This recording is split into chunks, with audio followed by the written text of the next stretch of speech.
Magandang umaga mga kamutya, mga kaagimat. Ito na naman po ako, si Pepeng Agimat TV, para pag-usapan natin at mabigyan ko rin kayo ng kaunting kaalaman tungkol dito sa tinatawag na mutya ng kaimito. Ayan po. Kahapon po, may pinuntahan akong lugar dito sa amin na medyo malayo-layo din, mga 10 minutes yata ang biyahe. Meron pong nakita ko doon na puno ng kaimito. Madaming bunga at madami ring laglag na bunga. Alam niyo po kasi mga kamutya at mga kagimat, kapag kasi isa kang antingero, kagaya ko, kapag hindi ako mapakali sa isang lugar, ibig sabihin nun may mutya doon na dapat kong makuha.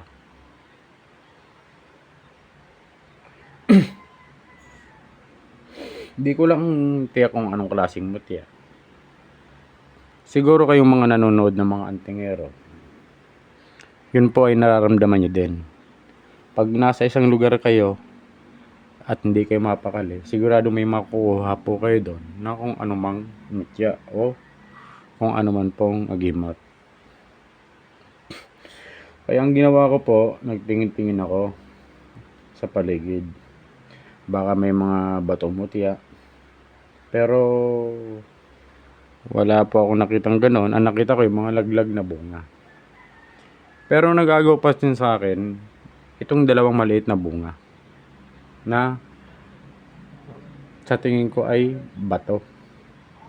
At yun na nga po, nung pinulot ko ito po'y kinaskus ko rin sa dingding ng bahay na naroon. Aba, matigas eh. Tapos ito rin ay pinatalbog-talbog ko. Talaga namang sadya namang matigas. Kaya sabi ko, eto, kako yun. Yung ganito umo. Maano nyo naman talagang kahit na mismong sa tunog eh, talaga sadyang bato at sadyang napakatigas, kahit kagatin hindi kayang kagatin. Sobrang tigas ho. Ito ay bunga ng kaimito na naging bato na. Ito yung malamang noon ay malaki ito na bunga. Kadalasan po kasi dapat ang bunga kasi nabubulok to eh. Dumaan ng mga tag-ulan, dapat ito yung nabulok. Pero hindi po. Talagang namuo ito para maging mutya. Gaya nito. Yung malaking bunga ito na lumiit ng lumiit hanggang sa tumigas ng tumigas na hanggang sa ma-fossilize siya, maging bato. Alam niyo po kasi lahat ng klaseng halaman o punong kahoy ay nagtataglay ng mutya. Mula sa mga damo hanggang sa mga malalaking punong kahoy. Itong mutya ng kaimito, ito po ay nagtataglay ng kapangyarihan sa kabal. Kunat ng katawan. Ito rin po ay nagtataglay din ng kapangyarihan para sa lis bala. Kung sakali pong kayo ay mapapalaban. Ito rin po ay may kapangyarihan sa panghalina. Dahil ito po ay mutya na galing sa punong kahoy.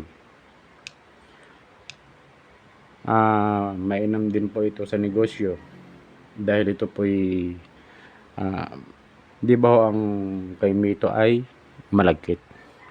Ibig sabihin, yung madali kayo magkakaroon ng mga suki pag kayo nagninegosyo, kaya mga tinda-tinda, ganun.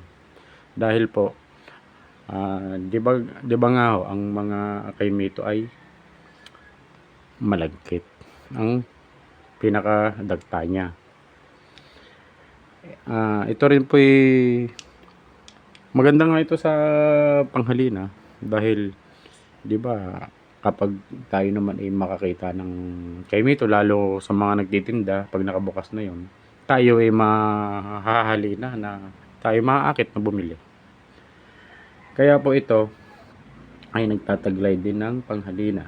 Kaya kung kayo makakakita ng mga ganitong klaseng bagay, gaya nito, ito po'y bunga, kitang kita nyo naman po, halatang halata nyo na ito'y hindi na to bato na talaga, pero meron pa siyang tunog pa lang maano nyo naman, hulog yan po. Sana po may natutunan kayo sa aking pinakita ngayon. Sakali po may mga puno kayo ng kaimito, titingin-tingin din kayo, baka makita kayo ng mutya na gaya nito.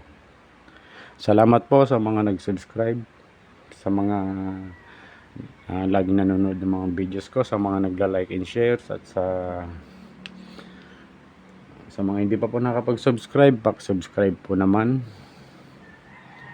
At pakiclick ang notification bell para po napapanood ninyo ang mga bago kong video na i-upload pa.